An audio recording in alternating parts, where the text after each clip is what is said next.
We start with 1 hour chart. Just I want to give a quick update.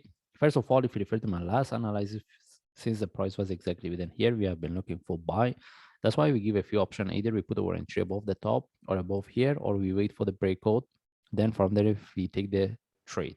All right. For those traders, they follow my last analysis. There was 3 ways, either from here or even from here, they could take the trade. And we mentioned if we get any opportunity for buy, any trade for buy, the first target we have been looking for was 138. As we can see, the price already broke 138, and the second one was 146.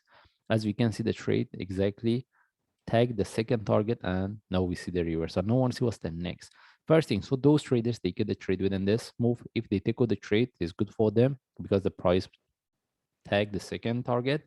And for those traders, they want to keep the trade. At least they should know how to manage or how they book the profit, or at least move their stop loss to break even. Anyway, we start with higher time frame, and if you refer to the daily chart, we have been looking for buy since the price was within this correction. And the most important things, we wanted to see the breakout of the previous top, because we wanted to see the breakout of this correction to confirm we are within the uptrend as a long term.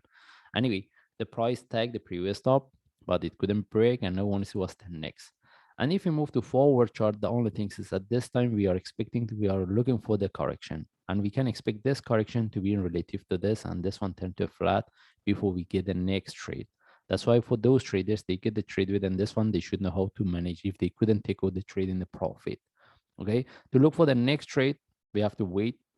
And based on forward chart, we don't see any trade setup. And even if we move to 1 hour chart, we don't have any trade setup. The only thing is we have to manage the trade, and we wait for this correction.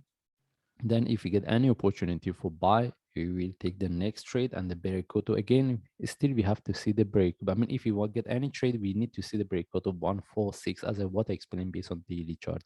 Anyway, we just follow the chart. If I see any update or any trade setup, I will share. Thanks.